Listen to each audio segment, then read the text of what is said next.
അല്ല, കുരുക്കിലാണോ എന്ന് പറഞ്ഞു കഴിഞ്ഞാൽ എന്തിനും പരിഹാരമുണ്ടല്ലോ, പരിഹാരമുണ്ട്. ഇവിടെ കേരളത്തില് ഇവിടെ സ്ത്രീകളെ കയറ്റുന്ന കാര്യത്തില് എതിർപ്പ് വളരെയധികം ജനങ്ങൾക്ക് ഉണ്ട് എന്ന് ബോധ്യമായപ്പോൾ അത് സർക്കാർ അത് വേണ്ട എന്നൊരു തീരുമാനത്തിലേക്ക് സർക്കാർ വേണ്ട എന്ന് വെച്ചാൽ അതിന് മുൻകൈ എടുക്കാനുള്ള തീരുമാനം നടപ്പാക്കാനോ വേണ്ടാന്ന് തീരുമാനിച്ചു. ഇപ്പൊ ആകെ രീതിയിൽ പോകുന്നു.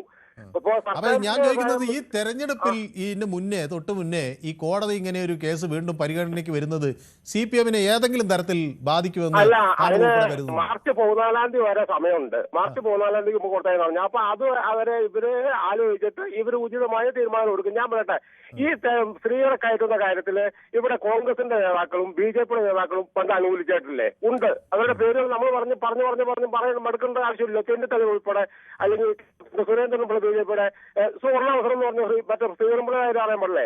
പിന്നെ സുപ്രീം കോടതിയിൽ കേസിന് പോയതും BJP അനുബന്ധ ആൾക്കാരാണെന്നതാണ്.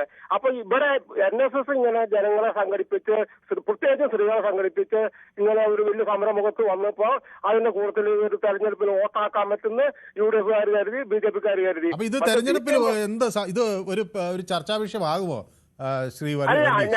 അല്ലല്ല, ഇടതുപക്ഷം ഒരിക്കലും അവർ ചെയ്തിരിക്കുന്ന വികസനം ചോദിച്ച് വോട്ട് ചോദിക്കും. സ്ത്രീ പ്രവേശനം അത് അല്ലെങ്കിൽ അമ്പലക്കൊള്ള എന്ന് പറയുമ്പോൾ നമുക്കറിയാലോ, കൊടിമരം തൊട്ട് വരുമ്പോൾ കോൺഗ്രസിന്റെ ആൾക്കാർക്ക് ഇതിന് പങ്ക് കണ്ടുപിടിക്കാനുള്ള പോവുകയാണ്.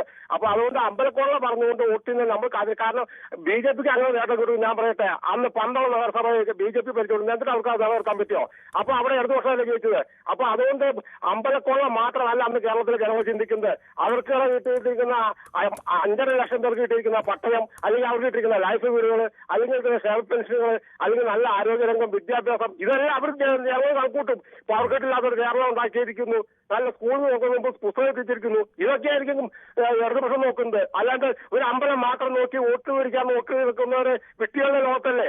ജനങ്ങൾക്ക് ബുദ്ധി ഉണ്ടെങ്കിൽ ഇടതുപക്ഷത്തെ തന്നെ വിജയിപ്പിക്കും.